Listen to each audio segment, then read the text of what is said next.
Hello students, in this video we are going to start with a new chapter, that is unit 7 of class 12th, and in this sessions we are going to learn about alternating current. So in today's sessions we will be starting with an alternating current. In today's sessions we are going to learn about AC generator, average and RMS value of current. That will be the lecture 1 of alternating current.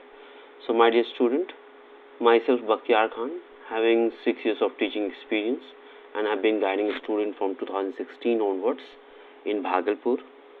So the student who had enrolled under me had made into good colleges of India and abroad, and some of them are pursuing engineering from India, and some of them are doing MBBS from abroad. So with this note, I would like to start a session.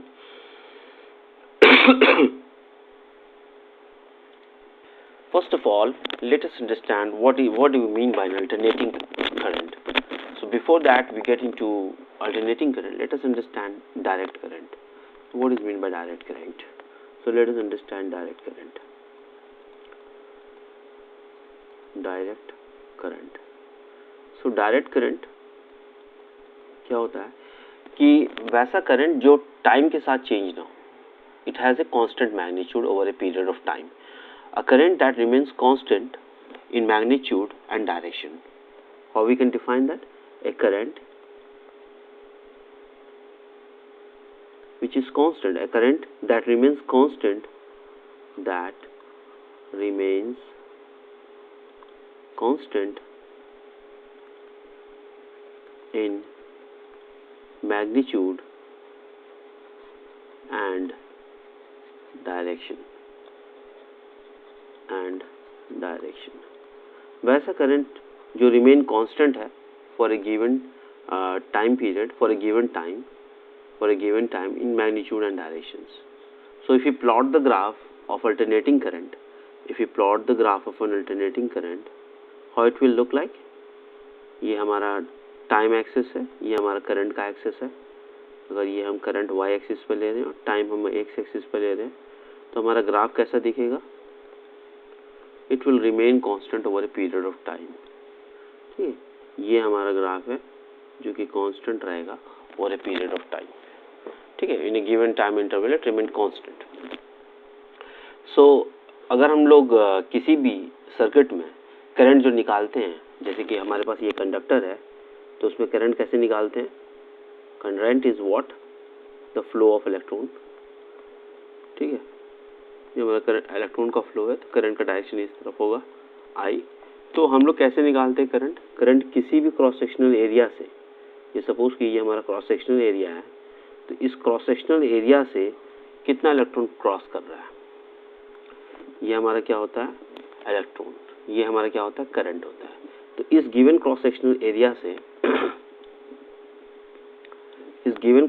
Area से कितना electron per unit time flow करता है, उसको हम लोग क्या बोलते हैं? करंट बोलते हैं. I q is the small amount of time, small amount of charge that is flowing in unit time. तो इसको हम लोग क्या बोलते हैं? करंट बोलते हैं. तो डीसी करंट क्या होता है कि चार्ज का फ्लो होता है from one point to another point. Suppose कि अगर हम इसको सर्किट के फॉर्म में बनाना चाहें, इसको बनाना चाहें, तो हमारा डीसी कैसा दिखेगा? ये हमारा डीसी है, ये हमारा डीसी का नोटेशन है. इस तरह से डीसी को बनाया जाता है. ये करंट हमारा सर्किट से इस तरह से हमारा करंट फ्लो करता है. ठीक है, तो गिवन क्रॉस सेक्शनल एरिया से कितना अमाउंट ऑफ चार्ज फ्लो कर रहा है, वो हमारा क्या होता है? dq बाई dt होता है. तो चार्ज का जो फ्लो हो रहा है, ये चार्ज का फ्लो हो रहा है from one point to another point. ठीक है, तो दैट इज डीसी. ठीक है, तो हम लोग क्या कर रहे हैं? चार्ज को मूव कर रहे हैं from one place to another, from one point to another. तो इन डीसी में क्या होता है कि चार्ज moves from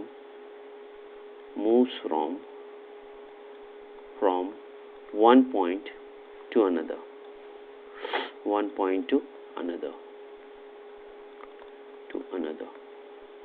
तो ये हमारा होता है डीसी.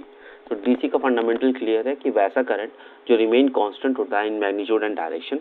अगर हम किसी भी कंडक्टर को लेते हैं, ये हमारे पास कंडक्टर है, इस कंडक्टर में अगर हम लोग निकालना चाहें कि कितना अमाउंट ऑफ करंट फ्लो कर रहा है, तो how we can do this, we can do this by putting I is equal to dq/dt।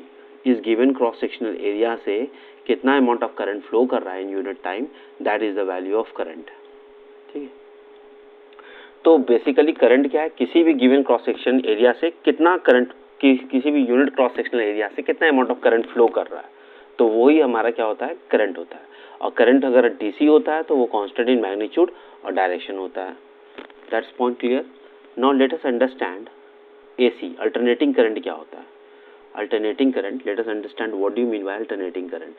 अगर हम लोग अल्टरनेटिंग करंट को समझने का प्रयास करें तो अल्टरनेटिंग करंट क्या होता है, late us understand alternating current. Alternating current, alternating current. Now let us understand what do you mean by alternating current. तो alternating current क्या होता है कि if the direction of current changes alternatively, if the direction of current changes alternatively,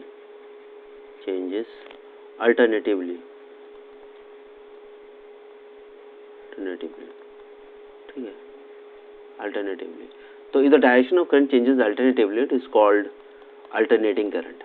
It is called alternating current or AC. It is called alternating current और AC. इसमें magnitude और direction दोनों change होता है विथ रिस्पेक्ट टू टाइम।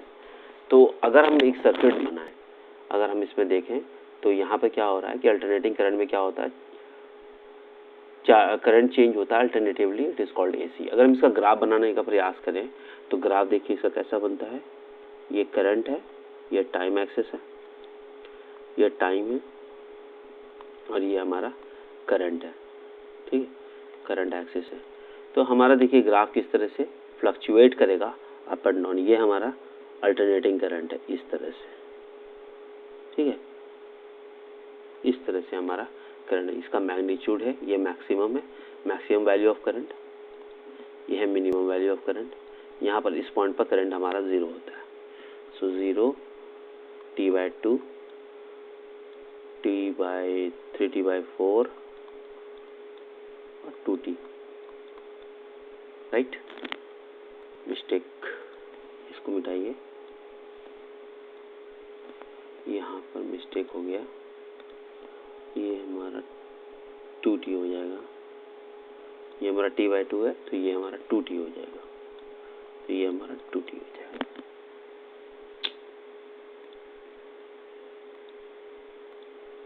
ये हमारा T हो जाएगा, ठीक है। तो इस तरह से हमारा 1 कंप्लीट साइकिल यहाँ से यहाँ तक हमारा 1 कंप्लीट साइकिल हो गया। तो इस तरह से हमारा क्या होता है, 1 कंप्लीट साइकिल यहाँ से हुआ, फिर दूसरा साइकिल यहाँ से स्टार्ट हुआ।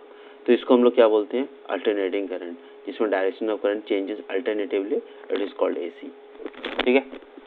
तो ऑक्सीलेशन करंट क्या होता है कि अल्टरनेटिंग करंट क्या होता है कि डायरेक्शन और मैग्नीट्यूड दोनों चेंज होता है अल्टरनेटिवली। ठीक है। तो जैसे एक सर्किट लेते हैं, एक सर्किट अगर हम बनाने का प्रयास करें तो ये सर्किट है, एसी का नोटेशन इस तरह से होता है, ये एसी का नोटेशन है। और यहाँ पर सर्किट क्या हो रहा है, यहाँ से चार्ज का फ्लो हो रहा है किसी कंडक्टर से। तो यहाँ पर देखिए चार्ज यहाँ पर फ्लो नहीं हो रहा है from one point to another. यहाँ पर चार्ज क्या हो रहा है कि अगर यहाँ हमारा क्या है, ये चार्जेस है, ये चार्जेस है हमारा, तो ये चार्जेस क्या कर रहा है, ऑक्सीलेट कर रहा है।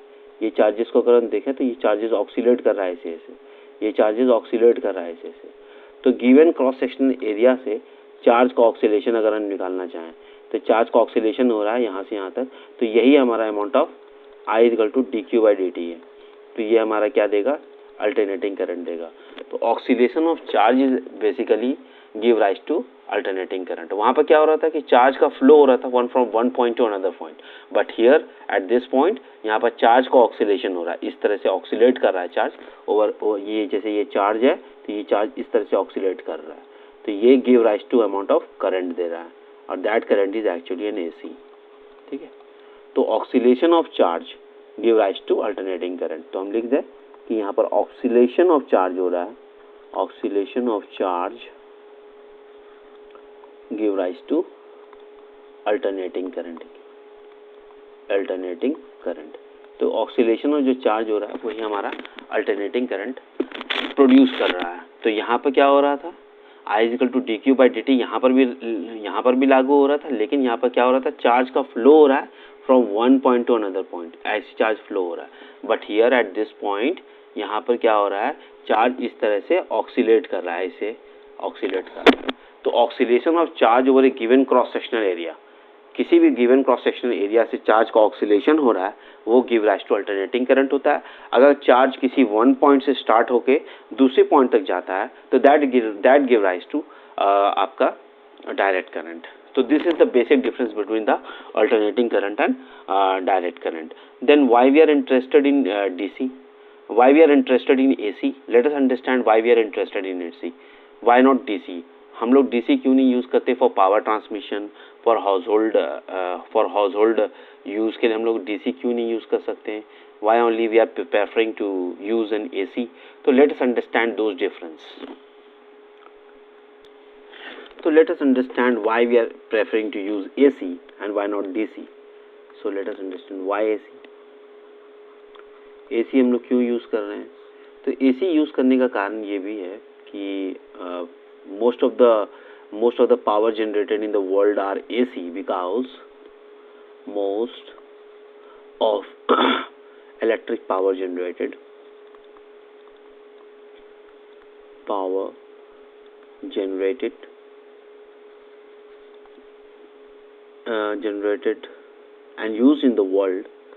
and used in the world is alternating current. Reason क्या है कि पहला रीज़न ये है कि इसमें हीटिंग लॉसेस बहुत मिनिमाइज होता है, मिनिमाइजिंग हीटिंग लॉसेस, ठीक है, हीटिंग लॉसेस, ठीक है, हीटिंग लॉसेस कैसे मिनिमाइज होता है, देखिए H इजिकल टू क्या होता है, I स्क्वायर RT होता है। वायर जो यूज़ हो रहा है, जो वायर हम लोग ट्रांसमिशन में यूज़ करते हैं उसके पास रेजिस्टेंस होता है, और I अमाउंट ऑफ करंट को अगर हम लोग डिक्रीज़ कर दें, इस I अमाउंट को करंट को अगर डिक्रीज़ कर दें तो हीटिंग लॉसेस कम हो जाएगा। तो अल्टरनेटिंग करंट क्या हमें अल्टरनेटिव प्रोवाइड करता है कि अगर जहाँ पर वोल्टेज हाई होता है तो करंट लो होता है, ठीक है, और जहाँ पर वोल्टेज लो होता है वहाँ पर करंट हाई होता है। This work is done by transformer. तो ट्रांसफार्मर का यही काम है, ये पावर स्टेशन पे क्या करता है ट्रांसफार्मर, ये स्टेप अप करता है, और यहाँ पर जो हमारे घर के बाहर में जो ट्रांसफार्मर लगा रहता है वो हमें क्या करता है, स्टेप डाउन करता है, जो हाई वोल्टेज को और लो करंट को लो वोल्टेज और हाई करंट में बदलता है। मेरे कहने का मतलब ये है कि ये पावर स्टेशन है, यहाँ पर पावर जनरेशन हो रहा है। तो पावर जनरेशन में क्या हो रहा है कि यहाँ से ये स्टेप अप ट्रांसफार्मर में जाता है, स्टेप अप ट्रांसफार्मर में जाता है। स्टेप अप ट्रांसफार्मर क्या करता है, ये वोल्टेज को बढ़ाता है और करंट को डिक्रीज करता है, ठीक है, क्योंकि इसका इन्वर्स रिलेशन होता है वोल्टेज के साथ। अब ये हाउस होल्ड में जा रहा है, हाउस होल्ड में कैसे चाहिए हम लोगों को चाहिए 220 वोल्ट हाउस होल्ड, ठीक है, हाउस होल्ड में चाहिए हम लोगों को 220 वोल्ट। तो हाउस होल्ड में 220 वोल्ट चाहिए, 220 वोल्ट चाहिए। तो दैट 220 वोल्ट AC हम लोगों को कैसे प्रोवाइड होगा, वो स्टेप डाउन लगाना पड़ेगा। स्टेप डाउन ट्रांसफार्मर क्या करेगा, वोल्टेज को घटाएगा और करंट को बढ़ाएगा, ठीक है। तो यहाँ पर देखिए, यहाँ पर करंट क्या हो रहा है, घट रहा है।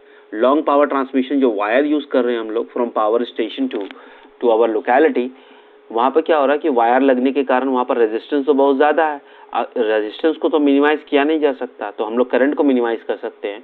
तो step up transformer what it does, हम लोग का वोल्टेज बढ़ाता है स्टेप अप ट्रांसफार्मर और करंट को डिक्रीज करता है। This is how it minimises the heating losses. तो ये मिनिमाइज करता है। तो first important thing about AC is it minimise heating loss, that is I square R loss को ये घटाता है। दूसरा पॉइंट ये है कि ये जो AC जो है, AC को हम लोग AC वोल्टेज को हम लोग स्टेप अप और स्टेप डाउन कर सकते हैं, लेकिन DC को हम लोग नहीं कर सकते हैं, ठीक है। तो transformer actually work on electromagnetic induction, और उसमें क्या होता है कि rate of change of flux होता है, जो हम लोग पहले पढ़े थे। तो उसमें क्या हो रहा है कि AC को आप क्या कर सकते हैं, स्टेप अप स्टेप डाउन कर सकते हो, लेकिन DC को आप ट्रांसफार्मर में यूज़ नहीं कर सकते। ठीक है. Transformer what it does is step up और स्टेप डाउन. तो voltage can easily B change by using a transformer. दूसरा इंपॉर्टेंट पॉइंट है कि voltage can easily B change by using a transformer. Voltage can easily be changed by using transformer. ठीक है. तो these are the two basic difference to prefer alternating current over DC current. So this is why we are using AC. ठीक है. तो this is the basic difference of using AC over DC. So this is what we have learned. And now let us understand about the AC generator. कि AC generator किस तरह से alternating current produce करता है. Let us understand an AC generator. So AC generator is our new topic which we are going to study today. AC generator. So AC generator. तो ये हमारा AC generator है. तो AC generator में आप देखिए क्या हो रहा है कि इसमें एक हैंडल इस तरह से लगा है. ये हैंडल है, ये हैंडल है, और ये magnet north pole and south pole magnet, और इसको बोलते हैं हम लोग स्लिप रिंग. ये क्या है हमारा? स्लिप रिंग है. स्लिप रिंग क्यों यूज करते हैं? ये सॉरी ब्रशेस है, ये हमारा ब्रशेस है. ठीक है. ब्रशेस क्यों यूज कर रहे हैं? To tap brushes. ठीक है. टू रिमूव, ये इसको क्या करते हैं? To remove charges. ठीक है. To remove charges from slip ring. इसको बोलते हैं स्लिप रिंग. इसको और इसको क्या बोलते हैं? Slip rings. Slip rings from slip rings. Slip ring क्या करता है? ये हमारा क्या करता है? Slip rings for tapping the alternating current. तो ये अल्टरनेटिंग करंट हम लोग यहाँ से टैप करके किसी अपने हाउस होल्ड सर्किट में यूज कर सकते हैं. ठीक है. तो ये हमारा बेसिक डायग्राम है, schematic diagram of alternating current generator, that is AC generator. तो let us understand the principle कि इसके किस प्रिंसिपल पे काम करता है. तो एसी जनरेटर को हम लोग एसी डायनामो भी बोलते हैं. एसी जनरेटर बोलते हैं, एसी डायनामो भी बोलते हैं, और एसी डायनामो. ठीक है. AC dynamo. और ये एसी डायनामो जो वर्क करता है वो किस पे वर्क करता है? ये वर्क करता है on the principle of electromagnetic induction. Works on the principle of electromagnetic induction. इसका डिटेल आपको इंजीनियरिंग में पढ़ाया जाता है. यहाँ पर सिर्फ एक बेसिक अंडरस्टैंडिंग चाहिए कि किस तरह से अल्टरनेटिंग करंट प्रोड्यूस होता है. तो ये इलेक्ट्रोमैग्नेटिक इंडक्शन. ठीक है. तो ये इसी प्रिंसिपल पे काम करता है. ठीक है. तो अब हम लोग चलते हैं, इसका फ्लक्स निकालते हैं. ठीक है. तो ये हमारा क्या होता है कि इस फैराडे लॉ में हम लोग कैसे पढ़े थे कि ईएमएफ जो होता है वो किसके बराबर होता है? -d∅b/dt. ठीक है. अब ये कॉइल, जैसे ये कॉइल है, ये हमारा कॉइल है, ये कॉइल है. इस कॉइल अगर हमारा मैग्नेटिक फील्ड इस दिशा में ऐसे से काम कर रहा है, नॉर्थ टू साउथ, ये हमारा मैग्नेटिक फील्ड काम कर रहा है. अब इस कॉइल को हम लोग सेपरेटली एनालाइज करते हैं कि किस तरह से ये फील्ड में काम कर रहा है. तो ये देखिए हमारा ये फील्ड है, हमारा मैग्नेटिक फील्ड है, नॉर्थ टू साउथ. और ये सपोज कीजिए कि ये हमारा कॉइल है. ठीक है. ये कॉइल हमारा इस तरह से है. ठीक है. ये कॉइल का क्रॉस सेक्शन, इसका एरिया जो वेक्टर है वो इस दिशा में काम कर रहा है, सपोज कीजिए. ठीक है. ये थीटा है. तो अगर हम इसके लिए फ्लक्स लिखना चाहेंगे तो कैसे लिखेंगे? फ्लक्स ∅b = क्या लिखेंगे? b. ये b है, ब्लू वाला हमारा क्या है? मैग्नेटिक फील्ड है. ठीक है. तो BA cos थीटा लेंगे. ठीक है. cos theta is the angle between area vector and magnetic field. तो इस ∅b को हम लोग यहाँ पर रखेंगे. तो ईएमएफ निकालते हैं कितना होगा. तो ये हो जाएगा dBA cos थीटा /dt. ठीक है. तो ये हमारा निकल गया. अगर हमारा नंबर ऑफ टर्न्स अगर हमारा n है तो हम यहाँ n से गुना कर देंगे, यहाँ पर भी n से गुना कर देंगे. जो कांस्टेंट है उसको बाहर निकाल लेते हैं. तो यहाँ पर NBA हमारा क्या है? कांस्टेंट है. NBA कांस्टेंट है, और प्रिज्यूम कीजिए कि ये हमारा जो कॉइल है वो किसी एंगुलर वेलोसिटी से मूव कर रहा है। ओमेगा इक्वल टू क्या होता है, D theta by D T होता है, ठीक है, किसी एंगुलर वेलोसिटी से मूव कर रहा है। ये एंगुलर फ्रीक्वेंसी नहीं है, रिमेंबर ये क्या है, एंगुलर वेलोसिटी से मूव कर रहा है, ठीक है। तो ये हमारा क्या हो जाएगा, अब इसको सॉल्व करेंगे तो हमारा क्या हो जाएगा, D cos theta by D theta into D theta by D T. D cos का थीटा का इंटीग्रेशन क्या होता है विथ रिस्पेक्ट टू थीटा, वो क्या हो जाएगा, sine theta minus sine theta, minus minus क्या हो जाएगा, प्लस साइन थीटा, और D theta into D theta by d T को क्या लिख सकते हैं, ओमेगा लिख सकते हैं। तो ओमेगा इज इक्वल टू क्या लिखेंगे, d theta by d t. तो ये हो जाएगा N A B omega sine theta, ठीक है। तो ये ईएमएफ हो जाएगा, ये हमारा ईएमएफ निकल गया, ठीक है। तो आप थीटा को रिप्लेस कर सकते हो, थीटा को अगर आप रिप्लेस करना चाहेंगे तो इस तरह से आप थीटा इज इक्वल टू क्या लिख सकते हैं, omega into T, theta is equal to omega into T. तो N A B omega sine omega T, ठीक है। तो आप इस तरह से ईएमएफ निकाल सकते हैं, ठीक है। तो ये हमारा ईएमएफ निकल गया। तो ईएमएफ इज इक्वल टू हम कह सकते हैं, ये क्या हो जाएगा, N A B omega sine omega t. N A B omega क्या है हमारा, ये कांस्टेंट है, number of turns in the coil constant, area of cross section, magnetic field, omega angular, सब कांस्टेंट है। तो इसको हम रिप्लेस करेंगे epsilon E naught sine omega T, और एप्सिलॉन नॉट क्या हो जाएगा, एन ए बी ओमेगा, ठीक है। तो ये हमारा क्या हो गया, अल्टरनेटिंग ईएमएफ हो गया। तो अल्टरनेटिंग वोल्टेज जिसको हम लोग बोलते हैं, तो अल्टरनेटिंग ईएमएफ हमारा क्या हो गया, अल्टरनेटिंग ईएमएफ हमारा क्या हो गया, ई नॉट साइन ओमेगा टी। तो ये इस एक्सप्रेशन को हम लोगों को ध्यान रखना है। तो हमारा अल्टरनेटिंग ईएमएफ कैसा है, सिनोसाइडली वेरी कर रहा है, ये साइन फंक्शन लगा हुआ है तो इसको हम लोग बोलते हैं सिनोसाइडल वेरिएशन, सिनोसाइडल वेरिएशन, ठीक है, सिनोसाइडल वेरिएशन, ठीक है।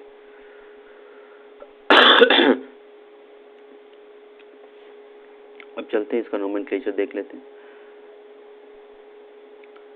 तो हम लोग क्या सीखे आज कि epsilon EMF is equal to N A B omega sine omega t, where N is the number of turns, ठीक है, number of turns in the coil, coil में कितना टर्न है, वो area of cross section, area of loop, यानी कि area of loop जो हम लोग ले रहे थे, एरिया ऑफ लूप्स, ठीक है। B is the magnetic field,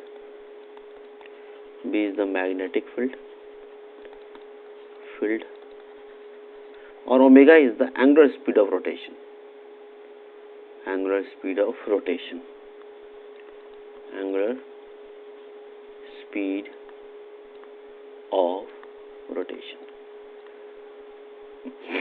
चलिए बेस्ड ऑन दिस हम लोग एक न्यूमेरिकल देखते हैं तो विल गेट एन आइडिया।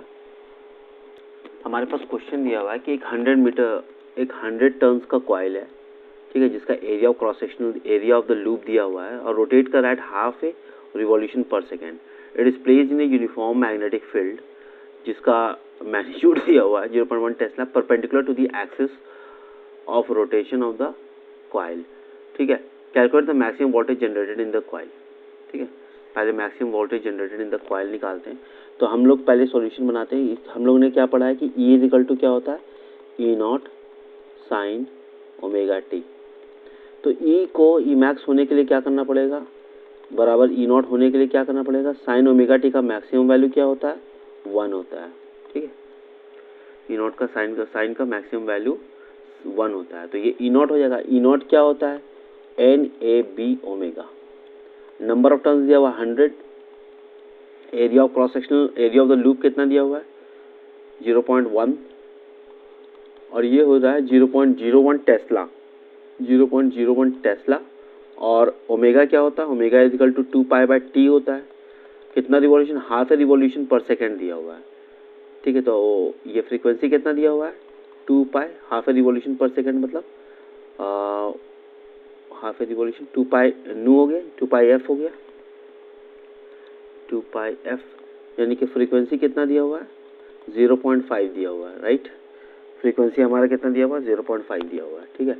तो हम लोग यहाँ पुटअप करते हैं 2 पाई इंटू 0.5, इसको सॉल्व करते हैं बाय 10, ये हो जाएगा 100, ये ख़त्म, ये ख़त्म, और हमारा क्या बचा 0.5 2, तो 5 2 ज़ा 10, 2 2 कैंसिल, तो हमारे पास अब क्या बचा पाई 3.14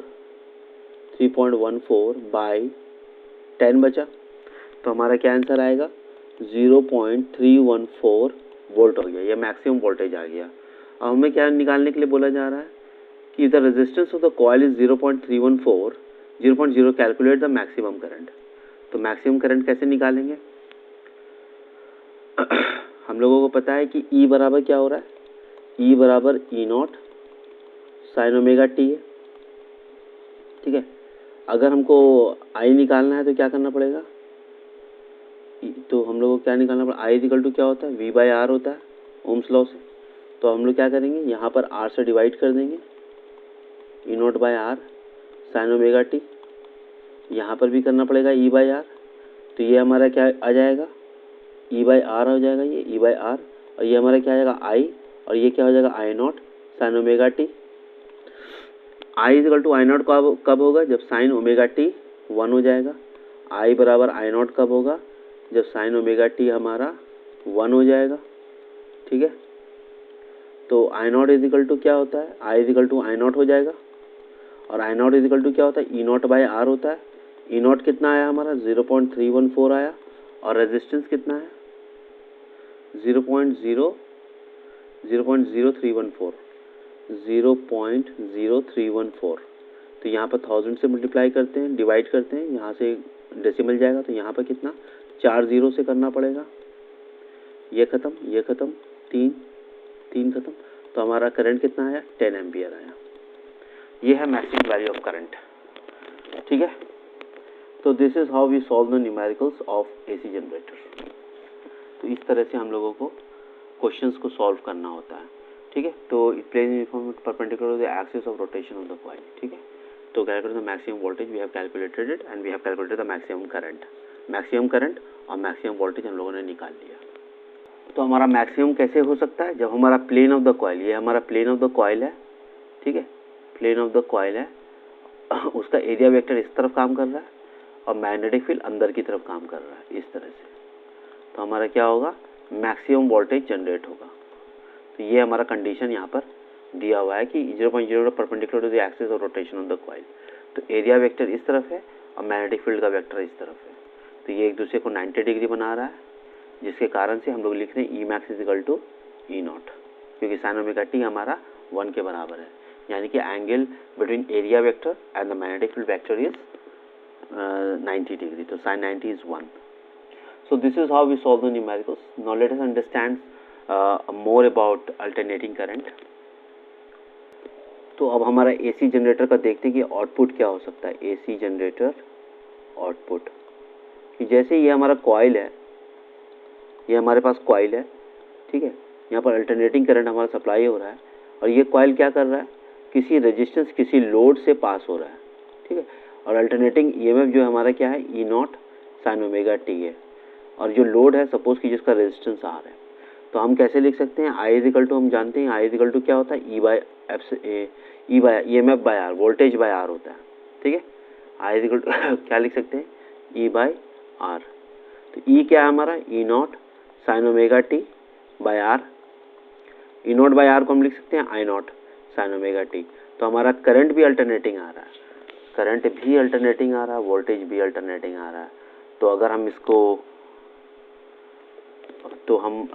लिखना चाहें तो E इक्वल टू क्या होगा E0 साइन ओमेगा टी, और I equal to I0 sine omega T.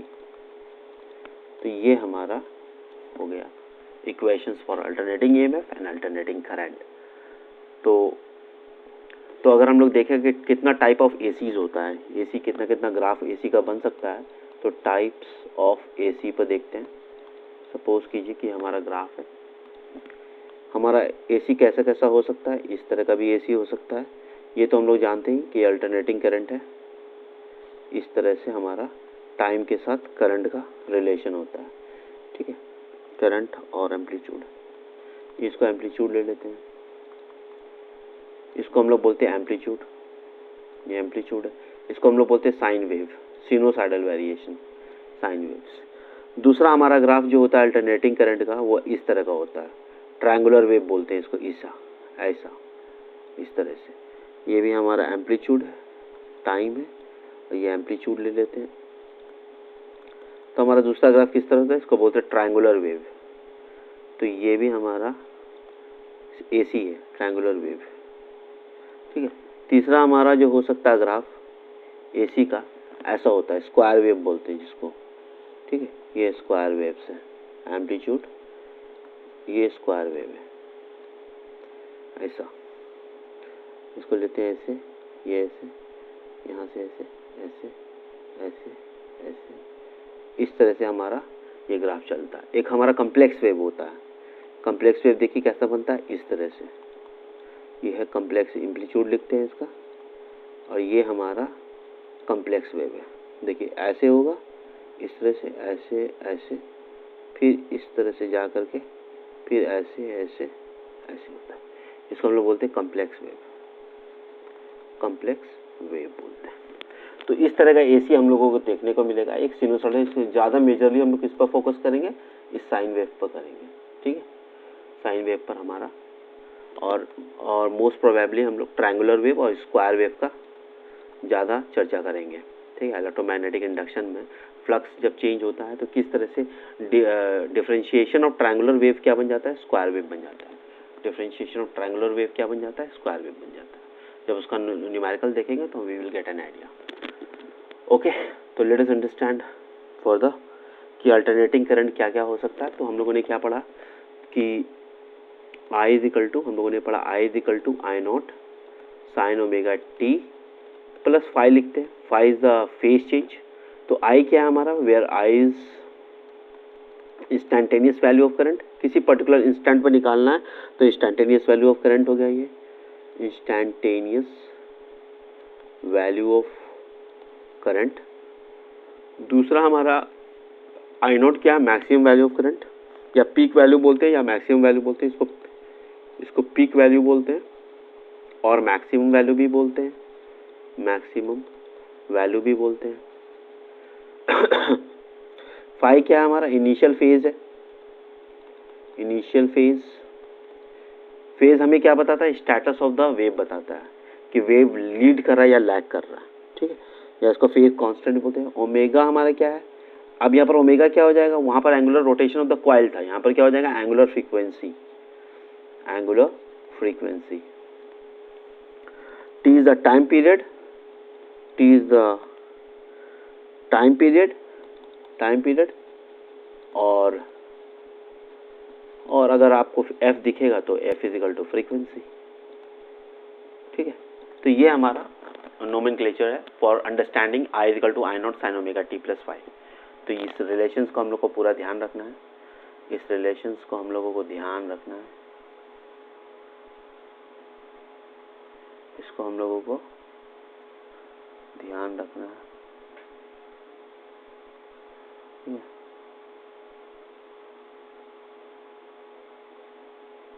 ये हमारा रिलेशन, वेरी इंपॉर्टेंट रिलेशंस, इसको हम लोगों को ध्यान रखना।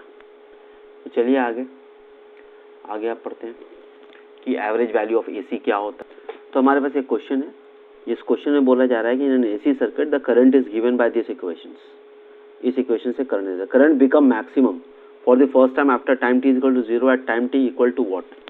तो टाइम टी पर पूछा जा रहा है कि वो टाइम कितना होगा जिसमें करंट मैक्सिमम हो जाएगा। तो हमारे पास इक्वेशन है, तो करंट को जब मैक्सिमम होना पड़ेगा तो इसको क्या होना पड़ेगा, 1 के बराबर होना पड़ेगा। इसको 1 होने के लिए क्या करना पड़ेगा, इस पार्ट को π/2 के बराबर होना पड़ेगा।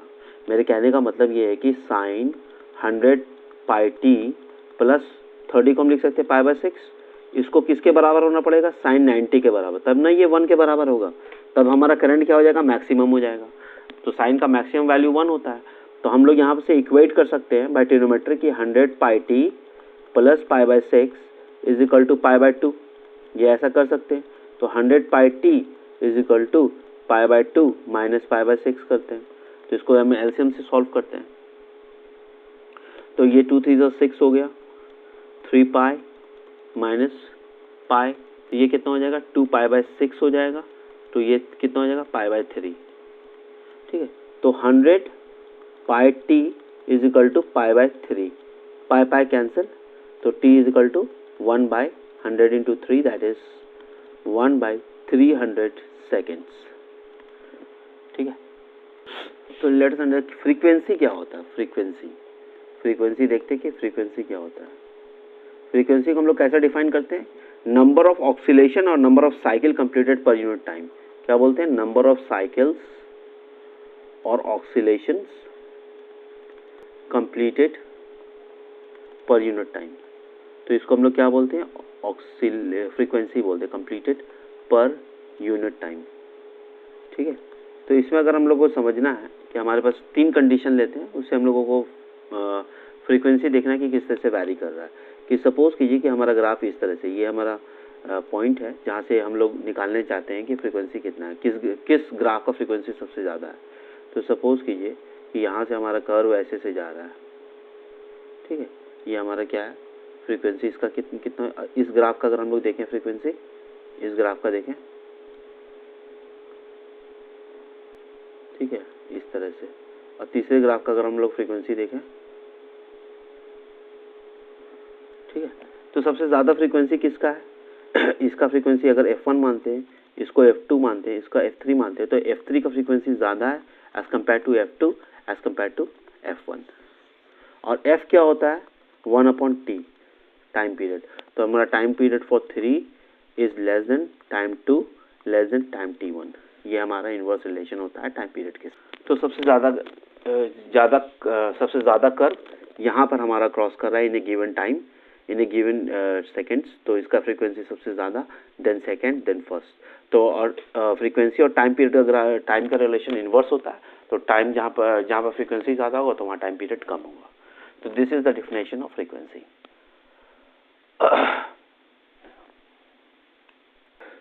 Average value of alternating current को समझने से पहले सबसे पहले हम लोग समझेंगे average value of a function.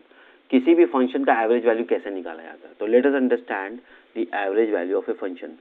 Average value of a function, ठीक है। हमारे पास अगर कोई फंक्शन है, अगर हम उसका एवरेज वैल्यू निकालेंगे तो हम लोग कैसे रिप्रेजेंट करेंगे एवरेज वैल्यू को। तो एवरेज वैल्यू को रिप्रेजेंट करने का जो तरीका होता है वो होता है एवरेज वैल्यू ऑफ वाई। अगर हमको लिखना है एवरेज वैल्यू ऑफ वाई, अगर हमको लिखना है तो हम कैसे लिख सकते हैं, Y, average value of Y is equal to function of X. इसका अगर हमको निकालना है एवरेज वैल्यू तो हम लोग कैसे लिख सकते हैं, इस तरह से लिख सकते हैं, या हम इसको बार लगा सकते हैं इस तरह से। तो इसको हम लोग क्या बोलते हैं, एवरेज वैल्यू ऑफ वाई। तो एवरेज वैल्यू ऑफ वाई अगर हमको निकालना है between X is equal to A and X is equal to B, X equal to B, अगर हमको दो एवरेज वैल्यू किसी भी फंक्शन एक्स का अगर हमको एवरेज वैल्यू निकालना है between point A and B, average over X, ठीक है। तो हमको कैसे निकालना पड़ेगा, एवरेज ओवर एक्स। तो इसको हम लोगों को कैसे निकालना पड़ेगा, तो फंक्शन को लिखना पड़ेगा वाई बार, या इस ब्रैकेट के अंदर, इस तरह के ब्रैकेट के अंदर, जिसको हम लोग बोलते हैं स्क्वायर ब्रैकेट। स्क्वायर ब्रैकेट नहीं है ये, इस तरह का एल ब्रैकेट है, इस तरह का एल ब्रैकेट है, जो एक इस तरफ से और एक इस तरफ से एल ब्रैकेट है। तो अगर हम इस फंक्शन का एवरेज वैल्यू निकालना चाहेंगे तो इंटीग्रेट करेंगे from A to B Y into D X, और average over function average over X. तो इसका एक्स का वैल्यू इस तरह से हम लोग डी एक्स लिखेंगे ए टू बी। तो किसी भी फंक्शंस का अगर हमको एवरेज वैल्यू निकालना है तो हमको इस तरह से निकालना पड़ेगा, तो D X upon D X. तो average value of over X का मतलब ये हुआ कि नीचे में एक्स का फंक्शन आएगा, ठीक है। तो हमारा एवरेज वैल्यू ऑफ एक्स आएगा। ठीक इसी तरह अगर हम लोग एवरेज वेलोसिटी निकालेंगे तो कैसे निकाल देंगे, एवरेज वेलोसिटी अगर हमको निकालना होगा तो एवरेज वेलोसिटी जो क्लास 11th में पढ़े थे हम लोग, एवरेज वेलोसिटी अगर हमको निकालना है तो हम कैसे निकालेंगे? एवरेज वेलोसिटी क्या होता है? Total displacement upon total time, यही होता है ना एवरेज, तो टोटल टाइम। इसको इंटीग्रेशन के फॉर्म अगर हमको निकालना है तो हम लोग कैसे लिखते हैं? टोटल डिस्प्लेसमेंट को लिखेंगे displacement speed is equal to distance बटा स्पीड इनटू टाइम। तो यहाँ पर क्या लिखेंगे? Speed into time. और टोटल टाइम हम लोग कैसे निकालेंगे? इस तरह से टोटल टाइम निकाल देंगे। तो ये हमारा क्या हो जाएगा? एवरेज वेलोसिटी हो जाएगा। ठीक है, इसको हम लोग इस तरह से भी रिप्रेजेंट कर सकते हैं और इस तरह से रिप्रेजेंट कर सकते हैं। ठीक है, तो ये एवरेज वैल्यू का कॉन्सेप्ट हुआ। तो let's understand the average value of AC. तो एवरेज वैल्यू ऑफ करंट कैसे निकालना वो हम लोग निकालना सीखते हैं। ठीक है, ये average value of a current, किसी भी करंट का एवरेज वैल्यू कैसे निकालते हैं? जिस तरह से एवरेज वैल्यू ऑफ फंक्शन निकालते हैं उसी तरह एवरेज वैल्यू ऑफ करंट निकालते हैं। ठीक है,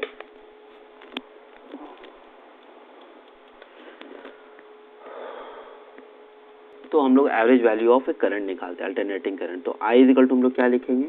I is equal to I naught sine omega T. तो सबसे पहले हम लोग ओवर फुल साइकिल निकालते हैं कि ओवर फुल साइकिल क्या होता है। ठीक है, ओवर फुल साइकिल का मतलब क्या है कि जैसे हमारा ये कर्व है, यहाँ से ये कर्व है, तो ये फुल साइकिल हो गया, 0 से t। ठीक है, ये टाइम पीरियड है। ठीक है, t इज अ टाइम और ये एम्पलीट्यूड ऑफ करंट है, एम्पलीट्यूड है। तो यहाँ से यहाँ तक का हमको निकालना है एवरेज वैल्यू। तो ये कैसे निकालेंगे? Let's see. तो ओवर फुल साइकिल निकालना है तो हम लोगों को कैसे करना पड़ेगा? इंटीग्रेशन। तो I एवरेज इस तरह से लिखेंगे या ऐसे लिखेंगे या ऐसे लिखेंगे, that all indicates the same thing. तो हम लोग इसका निकालते हैं एवरेज वैल्यू। तो एवरेज वैल्यू को कैसे लिखेंगे? I into D T upon D T. Time period कितना? ओवर फुल साइकिल का मतलब 0 से t,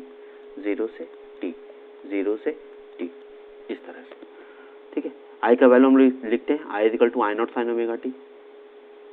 I is equal to लिखते हैं आई नॉट 0 से t, I naught sine omega T D T. इसको सॉल्व कर लेते हैं। t हो गया, यहाँ पर क्या हो जाएगा? ये t हो गया। इसको 0 से t सॉल्व करेंगे तो कितना आएगा आंसर? तो इसको आई नॉट तो हमारा कांस्टेंट हो गया, और t भी हमारा कांस्टेंट हो गया, ये t आ जाएगा ऊपर में। इसको सॉल्व करेंगे तो ये कैसा आएगा? t minus 0 that is equal to t। तो यहाँ पर t लिख दिया मैंने। इसका इंटीग्रेशन करेंगे 0 से t sine omega T D T. Sine का क्या होता है इंटीग्रेशन? कॉस होता है, minus cos minus I naught by T cos omega T, cos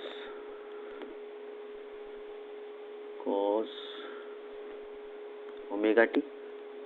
और कोएफिशिएंट ऑफ टी क्या है? ओमेगा है, यहाँ पर लिख देंगे omega I naught minus I naught by T omega into cos omega T, और लिमिट्स रखेंगे 0 से t। और t इज इक्वल टू क्या होता है? Omega is equal to 2 pi by T होता है। तो t इज इक्वल टू क्या लिखेंगे हम लोग? 2 पाई बाय ओमेगा। ठीक है, यहाँ पर सॉल्व करते हैं, लेट्स सी। तो यहाँ पर देखिए आई नॉट टी ओमेगा, इसको सॉल्व करते हैं। कॉस ओमेगा टी के जगह पर लिख दे 2 pi by omega minus cos 0 minus I naught omega T, और ये omega omega cancel, cos 2 pi minus cos 0। ठीक है, कॉस 2 पाई 360 कितना होता है? 1 होता है। कॉस 360 1 होता है minus I naught omega T 1 minus 1 that is equal to 0। तो average value of AC over a complete cycle is 0। तो वी कंक्लूड दैट कि I एवरेज हमारा पूरे कंप्लीट साइकिल के लिए कितना आ रहा है? 0 वैल्यू आ रहा है ओवर कंप्लीट साइकिल। तो अगर हम यहाँ पर एक चीज़ नोटिस करें कि अगर इंटीग्रेशन लेते हैं किसी एवरेज वैल्यू का, साइन का इंटीग्रेशन लेते हैं ओवर ए इंटीग्रल टाइम पीरियड, तो उसका वैल्यू कितना आता है, 0 के बराबर होता है। तो हम जनरलाइज कर सकते हैं, जनरल लिख सकते हैं कि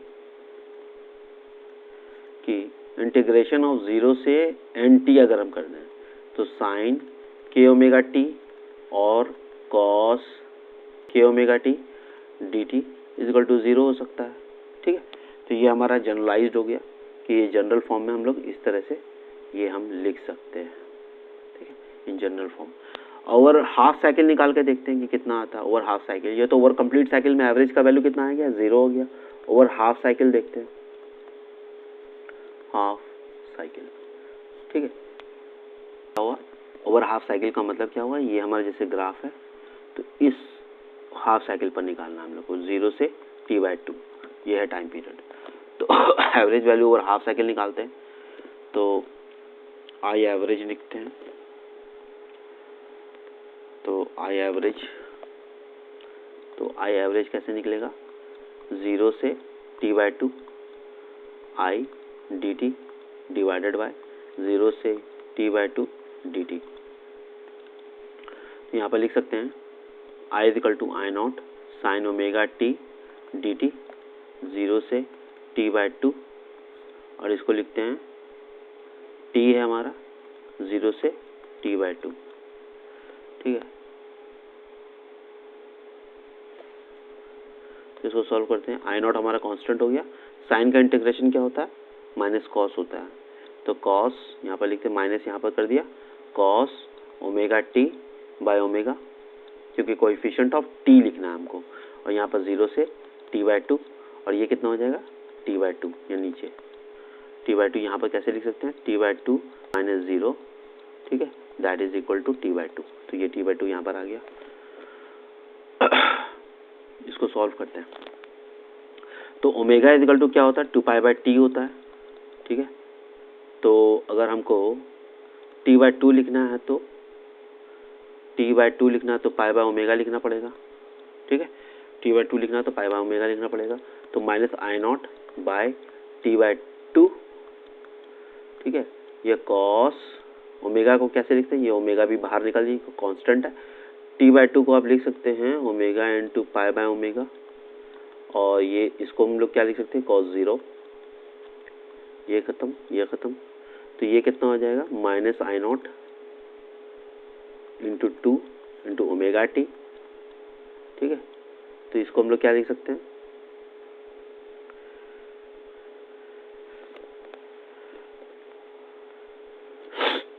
इसको हम लोग क्या लिख सकते हैं, इसको हम लोग लिख सकते हैं कॉस पाई माइनस कॉस 0। पाई का वैल्यू कितना होता है, -1 होता है, कॉस पाई का वैल्यू -1 होता है। ठीक है, तो यहाँ पर हम लोग इसको रख देते हैं, और यहाँ पर t का वैल्यू हम लोग लिख सकते हैं, t/2 का वैल्यू हम लोग यहाँ पर लिख सकते हैं π/ω यहाँ से। तो t/2 को हम लोग यहाँ पर से पुटअप कर देते हैं, इसको हटा देते हैं, यहाँ से हम लोग पुटअप कर देते हैं डायरेक्ट, ये पुटअप कर देते हैं, यहाँ से डायरेक्ट पुटअप कर देते हैं। तो यहाँ पे कितना हो जाएगा value, minus I not, t/2 को हम लोग लिख सकते हैं π/ω, π/ω इंटू ओमेगा, ये omega cancel, minus I naught by pi, cos 180 कितना हुआ, -1, कॉस 0 -1। ठीक है, तो ये कितना हो जाएगा, -2, -2 और +2, 2 आई नॉट बाय पाई। तो ये हमारा क्या हो गया, average value over half cycle हो गया। जब इसको सॉल्व करेंगे 2/π को, तो इसका वैल्यू कितना आएगा, 0.637 आई नॉट। ठीक है, तो ये हमारा एवरेज ओवर हाफ साइकिल आया। तो हाफ साइकिल के लिए हमारा एवरेज वैल्यू कितना आया, हाफ साइकिल के लिए हमारा एवरेज वैल्यू ये कितना आया, आई एवरेज का वैल्यू कितना आया और half cycle, that is 0.637 I not. ये आई नॉट है। ठीक है, इसको 637 यहाँ पर होगा, तो ये हमारा आई एवरेज आया। ठीक है, तो इस तरह से हमारा एवरेज वैल्यू ऑफ करंट निकल गया। तो एक क्वेश्चन देखते हैं, तो will get more idea. If the instantaneous value of current is इतना दिया हुआ है, average of current over half cycle निकालना है। तो हाफ साइकिल हम लोग निकाल चुके हैं, average value over half cycle solution. तो वो कितना निकला था हमारा, 2I0/π, that is equal to 0.637 I naught. I naught का वैल्यू हमारे पास ये है आई नॉट, यहाँ पर पुटअप कर देते हैं 0.637 into 100 that is equal to 63.7 average current ampere. ठीक है, ये भी एम्पियर है। 63.7 is the answer for this. ठीक है, एक नेक्स्ट क्वेश्चन हमारे पास है। हमारे पास ये क्वेश्चन है कि एक एसी सोर्स है हमारे पास, एक एसी सोर्स है, उसका रेटेड वोल्टेज इतना है, एवरेज वोल्टेज का टाइम इंटरवल निकालना है। तो हमारे पास क्वेश्चन में दिया हुआ है फ्रीक्वेंसी, तो फ्रीक्वेंसी कितना है 50 हर्ट्ज। इंडिया में यही फ्रीक्वेंसी चलता है, ये इंडिया का है। ठीक है, इंडिया में आपका 220 वोल्ट और 50 हर्ट्ज चलता है। ठीक है, तो टाइम पीरियड अगर निकालना है हमको तो time period equal to 1/f होता है। Time period is equal to 1/f होता है। तो टाइम पीरियड इक्वल टू 1/50 का करते हैं तो हमारा कितना आता है 1/50, तो ये हो जाएगा 0.02 सेकेंड्स। ये कंप्लीट टाइम पीरियड के लिए हमारा एवरेज वैल्यू क्या होता है, average value for time t is equal to 0.02 second, that is complete average 0। लेकिन हमें पूछा जा रहा है 0.01 सेकेंड, यानी कि हाफ टाइम पीरियड पर। तो हाफ टाइम पीरियड पर वैल्यू होल्ड करेगा, तो एवरेज तो हमारा क्या हो जाएगा, ओवर हाफ साइकिल हमारा 2I0/π होता है। ठीक है ना, 2I0/π होता है। तो that is the value at t is equal to t/2। तो इसमें कुछ वैल्यू होल्ड कर रहा है, तो एवरेज वैल्यू ऑफ इंटरवल ये भी हो सकता है, ये हमारा हो सकता है कि ये वैल्यू होल्ड करेगा। एक हमारे पास ऐसा भी केस हो सकता है कि time t is equal to t/2 पर ये हमारा क्या हो जाएगा, ये 0 भी हो सकता है, क्योंकि अगर हम यहाँ का कर्व देखें तो हमारा यहाँ का कर्व कैसा हो जाएगा, इस तरह का कर्व हो जाएगा। ठीक है, ये हमारा इस तरह का कर्व हो जाएगा 0 से t/2। एक हमारे पास ऐसा भी तो केस हो सकता है कि t/2 हमारा केस इस तरह का भी तो बन सकता है, इस तरह से स्टार्ट हुआ और यहाँ से ऐसे स्टार्ट, यहाँ से ख़त्म हो गया। तो 0 से t/2 अगर हमारा इस तरह का ग्राफ बन रहा है तो यहाँ पर जितना पॉजिटिव है उतना नेगेटिव भी है। तो ये वैल्यू होल्ड नहीं भी कर सकता है, यहाँ पर वैल्यू होल्ड कर रहा है, तो इट मे बी 0 और मे नॉट बी 0। तो हम कह सकते हैं कि the average value of current over half time period may be 0 और मे नॉट बी 0। ठीक है, तो I average at time t is equal to t/2 depends on the graph, कि ऐसा ग्राफ हो होल्ड कर सकता है, मे बी 0 भी होल्ड कर सकता है। ठीक है, must be 0 is not the priorities, क्योंकि मे बी 0 भी हो सकता है, मे नॉट बी 0 भी हो सकता है। ठीक है, क्योंकि कुछ वैल्यू होल्ड कर रहा है टाइम t इक्वल टू, अगर ग्राफ हमारा इस तरह का है तो ये वैल्यू होल्ड कर रहा है हमारे पास। अगर ग्राफ इस तरह का है, जितना पॉजिटिव उतना नेगेटिव है, तो एवरेज वैल्यू हमारा क्या हो जाएगा, 0 हो जाएगा। ठीक है, जिस तरह से हमारा एक फुल साइकिल के लिए होता है ना, ये फुल साइकिल के लिए क्या होता है, एवरेज वैल्यू हमारा 0 होता है ना। तो ठीक इसी तरह यहाँ पर भी पॉजिटिव है, ये पॉजिटिव है, ये भी नेगेटिव है, तो पॉजिटिव नेगेटिव, ये पॉजिटिव है, ये नेगेटिव है, तो एवरेज वैल्यू 0 हो रहा है। ठीक है, तो यहाँ पर भी हमारा एवरेज वैल्यू 0 हो सकता है। ठीक है, तो ये हमारा न्यूमेरिकल्स हो, अंडरस्टैंडिंग हो। तो एवरेज वैल्यू को अगर हम लोग डिफाइन करना है तो कैसे डिफाइन करेंगे, तो लेट्स सी। तो अगर हम लोग डेफिनेशन लिखना चाहेंगे, डेफिनेशन क्या हो जाएगा इसका, एवरेज वैल्यू ऑफ एसी का, तो हम लोग एवरेज वैल्यू को कैसे एक्सप्लेन कर सकते हैं, एवरेज वैल्यू ऑफ एसी। ठीक है, तो इसको अगर डिफाइन करेंगे तो कैसे डिफाइन करेंगे, तो एवरेज वैल्यू को हम लोग बोल सकते हैं mean value, the average value और mean value of AC, mean value of AC, ठीक है, is equal to steady current, equal to steady current is equal to steady current is equal to steady current which transfer across any circuit, which transfers across any circuit the same amount of charge, the same amount of charge, the same charge as is transferred by the AC, as is transferred by the AC during the same time. ठीक है, mathematically क्या कहना चाह रहा है कि average value और mean value of AC is equal to steady current, ठीक है, जिसको एवरेज वैल्यू बोल रहे हैं, which transfer across any circuit the same charge as is transfer AC during the same time. तो चार्ज जितना ट्रांसफर हो रहा है AC के द्वारा और स्टेडी करंट के द्वारा वो बराबर हो रहा है, उसी को हम लोग बोलते हैं एवरेज वैल्यू ऑफ AC। ठीक है, तो अगर हम लोग मैथमेटिकली देखें तो मैथमेटिकली क्या कहना चाह रहा है कि Q is equal to I average over a same time period, I average over a same time period, ये एवरेज है, I average over a same time period यानी कि T2 minus T1 which transfer the same amount of charge, Q is equal to which is transferred by AC in same time period T2 T1 I into dt। ये जो charge है और ये जो charge है दोनों क्या हो रहा है, बराबर हो रहा है, 1 and 2 इज इक्वल, 1 बराबर 2। तो सेम अमाउंट ऑफ चार्ज ये फ्लो कर रहा है over average current and over AC। तो ये हमारा alternate average value of AC का डेफिनेशन है।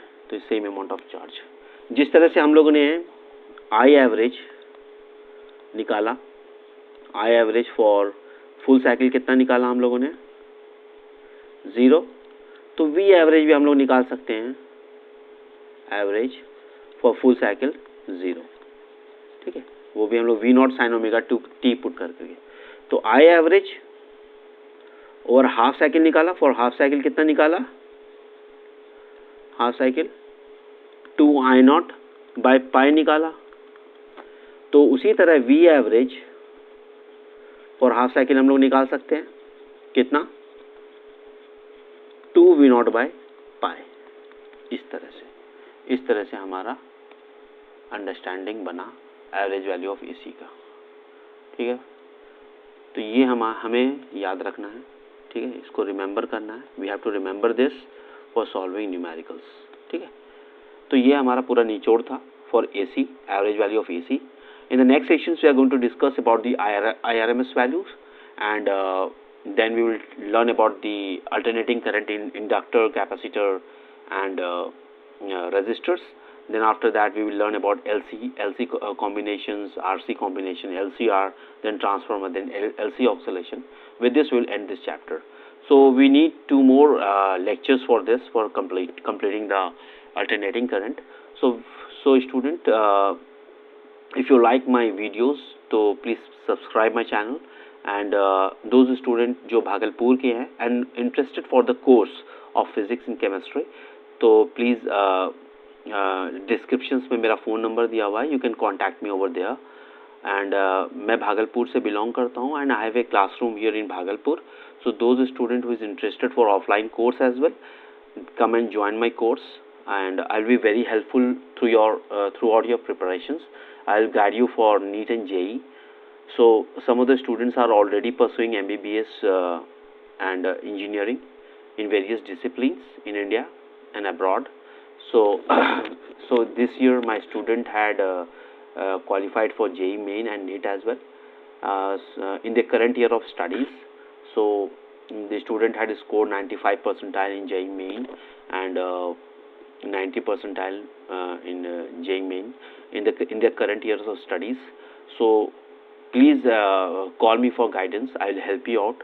मैं आप लोगों को हेल्प करूँगा कोर्स कंप्लीशंस में, कॉन्सेप्ट को एक्सप्लेन करने में। मैं यहाँ पर थोड़ा सा ऑफलाइन मोड में थोड़ा सा और अच्छे से पढ़ाता हूँ और यहाँ ऑनलाइन मोड में मैं थोड़ा सा टेक्निकल कॉन्स्ट्रेंट है इसमें, इसीलिए मैं उतना अच्छे से एक्सप्लेन नहीं कर पाता क्योंकि I have to pick up the pen every time. वहाँ पर क्लासरूम में क्या होता है कि ऑफलाइन मोड में हम एक्सप्रेशंस स्टूडेंट्स को लाइव देते हैं और लाइव एक्सप्लेनेशन देते हैं, तो वो थोड़ा सा ज़्यादा इफ़ेक्टिव होता है as compare to offline communication. So with this note, please subscribe my channel and thank you so much. Have a good day.